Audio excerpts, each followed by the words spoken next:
objective and the natural situation will now compel people to give me my own cut. Now, when you take your own cut, do you have any moral right to ask for service? And do you expect that those who have given you your cut will be accountable? Well, it's only myself and you that are patriotic, that will look at morality in the election process.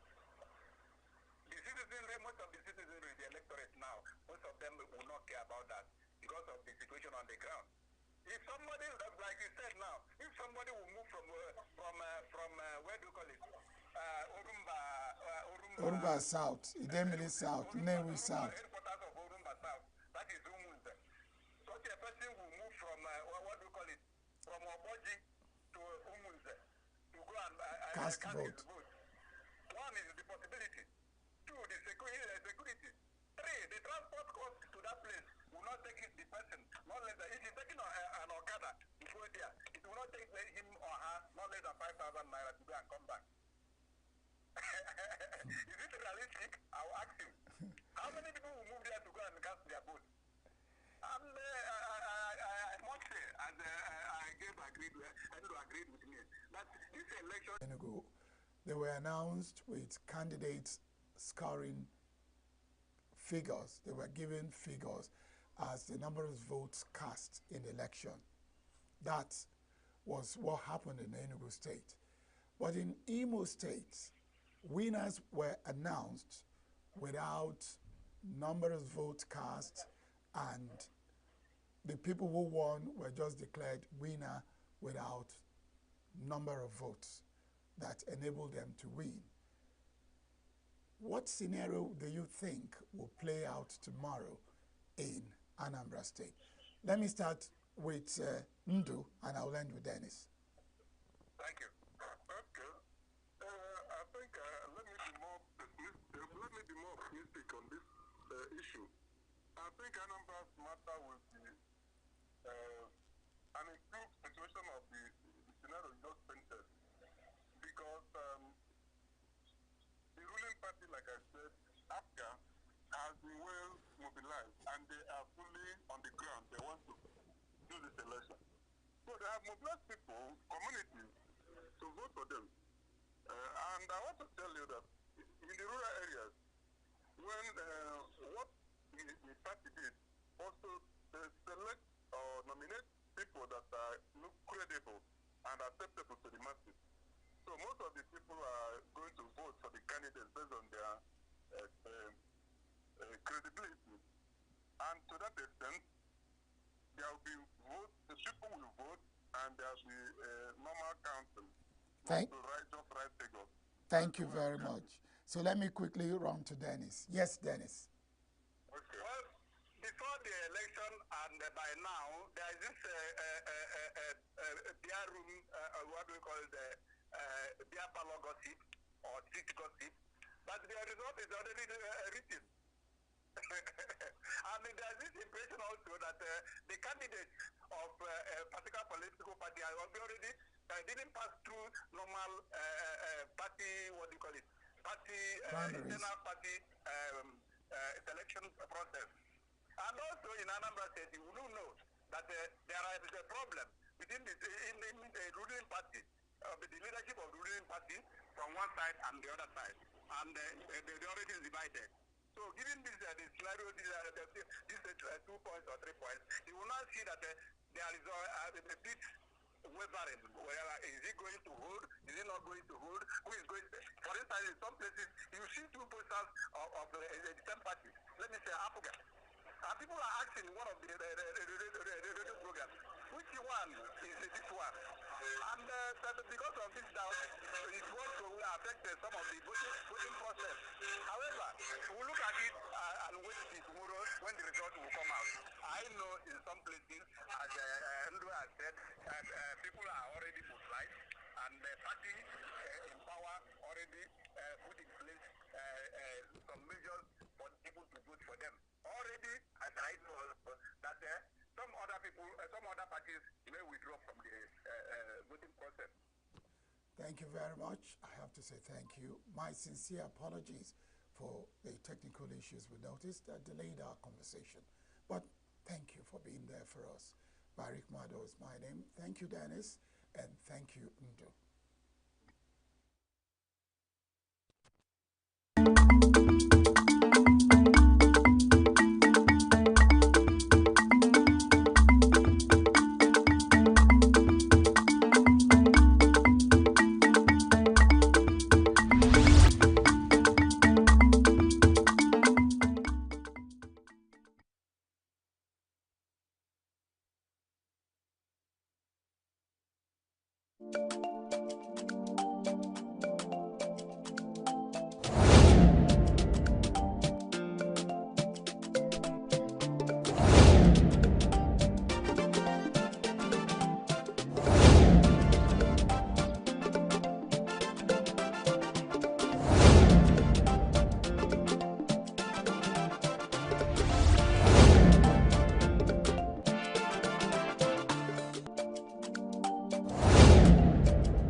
Hello and good evening.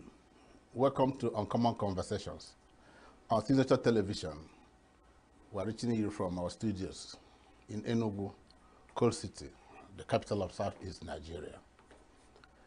This evening, we're having a look at a critical topic in the economic development. And I was just wondering, what is uncommon about Ninth Mile? Why Ninth Mile? Ninth Mile is basically about not up to 30 minutes from ENUGU. About that. About that. And so we'll be looking at economic potentials, the development benefits, and matters arising from this new Chamber of Commerce. And I have in the studio with me Surveyor Leonard Ugu is a surveyor. Quantity surveyor, I believe. Land surveyor. Land surveyor. And is the president of the Ninth Mile Chamber of Commerce, Industry, Mines, and Agriculture, NASIMA. Surveyor. Good evening, Uche. Good evening, viewers. Okay. What is the Chamber of Commerce? Actually, what is it? Chamber of Commerce. Chamber of Commerce is an association of organized private sector engaged in business, commerce, and trade. It's purely for private sector organizations. Its primary work is to focus on the objective, which is commerce, trade, international relations, facilitation of businesses amongst organizations. And it is that organization that can interface with government and advise government on her policies in such a way that it will benefit both the private sector and government. In effect, it promotes economy. It provides ease of doing business, both for government and private sector. Thank you. I'm familiar, very, very familiar with the ENUGU Chamber of Commerce. It's been around for a long time. And I know you've been a very active member of ESIMA. And an offshoot of ESIMA is the Soka Chamber of Commerce. And now we have the Ninth Mile, the NASIMA. Why NASIMA? Why NASIMA? Okay. The ENUGU Chamber of Commerce, Industry, Mines, and Agriculture is a mother chamber in the whole of Southeast Nigeria. As time goes on, we had Onitsha Chamber of Commerce, ENUGU Chamber of Commerce, Aba Chamber of Commerce. As long as commerce is growing within any area, there is need to have Chamber of Commerce. Just like in Lagos, Lagos has more than 10 chambers of commerce because of its large landscape of commerce and trade. Never mind that Lagos Chamber of Commerce is the mother chamber of commerce in the whole Nigeria, West Africa, if not the entire Africa. But as time went on, there was a need for all these other city chambers to come up. Okay. In the same way, ENUGU has grown. Day by day, it continues to expand its landscape in commerce and business. And if you can see with me, 9 Mile is an economic hub of this ENUGU state. You think of the industries coming up there, macro industries like Nigerian breweries, like the Pepsi, the Coca-Cola, just of late that he folded and went to Aba. You have other big industries like aluminum, water plants. 9 Mile has grown more than being having a chamber of commerce. Last month or last 2 months, we inaugurated Mbise Chamber of Commerce. We have Olo Chamber of Commerce, and we have Owerri Chamber of Commerce. You think of Umma here, Chamber of Commerce, and Aba. The same thing if you go to Rivers. The Rivers has 4 Chamber of Commerces. So why not ENUGU if we see 9 Mile as a very strategic place, positioned by nature as an economic hub that needs to be, its potentials to be tapped. There is free trade zone there. There is Lion Business Park there. And of late, just last week, we started hearing that the motor park spare pass is moving down to 9 Mile. And if you have all these businesses, why shouldn't 9 Mile Chamber of Commerce come to be? Okay, we'll come shortly to talk specifically about 9 Mile or Nasima. But those who are watching this program, who may not be familiar with the activities of Chamber of Commerce, tell us, what do they do? Chamber of Commerce is bestowed with a lot of activities. In the first place, Chamber of Commerce facilitates trade, commerce, and industries. It facilitates. Chamber of Commerce is engaged in advocacy of how well commerce and business should be. It advocates the best way to do business, and it will favor government and the private sector in the form of taxations, in form of the environmental business. Chamber of Commerce ensures that entrepreneurship is facilitated. You think of all these artisans. You think of vocations. In this era of unemployment, large-scale unemployment, it facilitates entrepreneurship, vocations, and all whatnot. Chamber of Commerce promotes international trading with foreign missions. in fact, trade missions.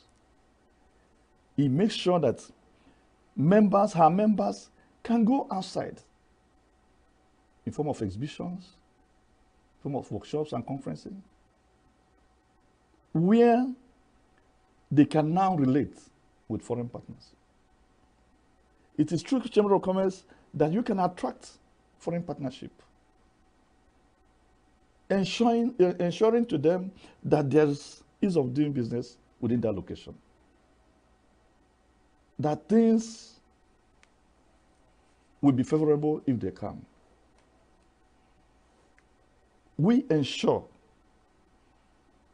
that government does not in any way promulgate laws that will negate ease of doing business.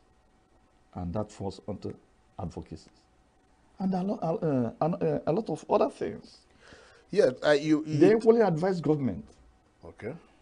On her boards, board memberships, to make sure that things are done the way it should be done, in line with rules and regulations governing that parastatal agency. So we have a lot of things to do. Well, you said a lot, but I'm excited. I'm excited about one or two things. Yes. I'm excited when you talked about one of the pivotal functions of or activities of a Chamber of Commerce is to interface with government. Perhaps in the areas of development, I heard you talk about taxation and other things. Well, Nasima might be young, but you've been part of the ENUGU Chamber of Commerce. Of course. So to what extent, if any, were ENUGU Chamber of Commerce, and by implication, Nasima, consulted by ENUGU State Government in its current drives, one on taxation, and two on the construction of motor parks? You say you're expecting one in 9th Mile? Yeah, this auto spare parts. And then, you talked about auto spare parts. And now, were you part of the consultation before the demolition that happened in Enugu happened? Or did you just wake up like other Nigerians and saw that demolition? As a critical stakeholder in commerce and industry in the state. Well, I was a member of council in ESIMA.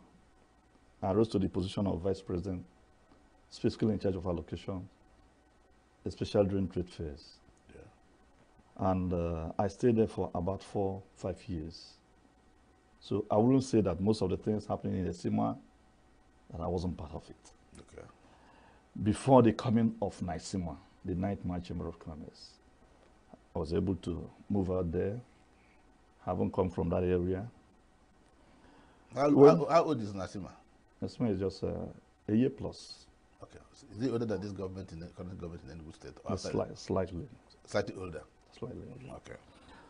So, well, every government has its own methodology, its approach to issues. The government has just stayed 1 year in office,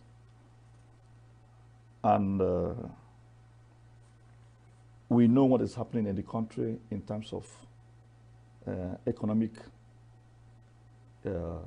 dryness. During the campaign period, ESIMA organized a town hall meeting with all political... Yes, I was actually supposed to moderate one of the sessions. Okay. Yeah. It was there they told us how prepared they were. And the present governor of the state happened to be the first person to appear. And he foreclosed. He told the public his plans, his master plan, how he intends developing Enugu State. And it's not far from that. We had a closed-door meeting with him and advised him the best way of carrying this. That was ESIMA? ESIMA, yes. Okay. And in fairness to him, most of the advices given to him by ESIMA were in line with what he's doing. So ESIMA you could beat your chest and say you are part of the consultation. I said during his campaign period, I would say that we contributed to most of the things he was doing during the campaign. You know, somebody will roll out his program. Then you can now advise. But what I want to know is whether he consulted with ESIMA now that he's executing. Okay. Ninth Mile is just off. Very young. Just very young. Just about 2 weeks ago or 3 weeks ago that we paid courtesy call on the principal stakeholders of the government, most of the commissioners, like the Commissioner for Industry and Investment, Commissioner for Agriculture, the Chief of Staff. It was the former Secretary to the State Government that we paid courtesy call on. So I will not blame him much if Ninth Mile is not consulted. For now. For now.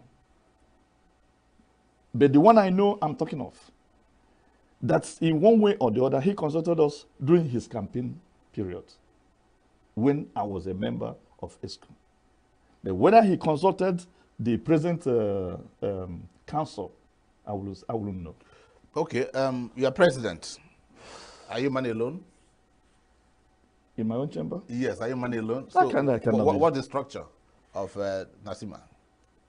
Every chamber of commerce, we derive our structure from NASIMA, the National Association of Chamber of Commerce. It has its own format.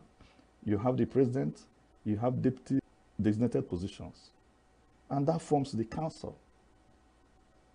You have ESCO, you have council, and you have membership. So, and we are duly registered with NASIMA. In fact, personally, I'm an executive member of NASIMA, National Association of Chamber of Commerce. Yeah, somebody, a close friend of mine said you were part of the last AGM in Lagos. Oh, yes. I think he had an interaction with you. Yes. I won't tell you who he is. So we are very serious about Chamber of Commerce. Chamber of Commerce is a movement. It's just like labor movement. It's not something you jump into the leadership. You have to graduate, learn the wings on how to fly. Therefore, NASIMA, Ninth Mile Chamber, is doing everything in consonance. We lay down rules and regulations of National Association of Chamber. Okay, let me ask you this question. Maybe don't tell me you are young. I know that even at the National, at the Abuja Chamber of Commerce, they've been able to institute alternative dispute resolution centers, ADR centers. I know at the time when there were plans to start it in ESIMA, because for every industry, for every commerce, you're bound to have conflicts. And so from the national in Emeko Begelu, I think is the president of Abuja. But he's also the chairman of the National ADR Center of NASIMA. Okay. And so are you planning to institute this center, the ADR Center, in NASIMA? Well, that we have city chambers does not isolate you from others. We have Southeast Chamber of Commerce, and our headquarters is domiciled here in ENUGU. In fact, ESIMA gave us an office there. We have Southeast South-South coalition. So we all have collaborate a lot. ENUGU Chamber of Commerce has a particular block they dedicated to this alternative dispute resolution. Is it taken off? Yes. Okay. If you get to the premises, it's just the other structure behind the main structure. You will see it there. It's inscripted there. So it sits quarterly, because we don't advocate for regular misunderstandings amongst organizations. But if it happens? That's what we're saying. Then the committee can call. Okay. So the office is here in ENUGU, but it's being managed by the entire Southeast Chamber of Commerce, of which our president is Chief Ngonade from Nnewi Chambers. Okay. So Abuja being conspicuous as it is, we know Obegolo SAN is the head of that ADL and still coordinating that of the national. Here in Enugu, we have. Okay. How many local government area? Okay. What's your area of coverage for Nasima? Is it just 9 Mile? Is it just with the local government? What are the component areas that are involved in this Nasima?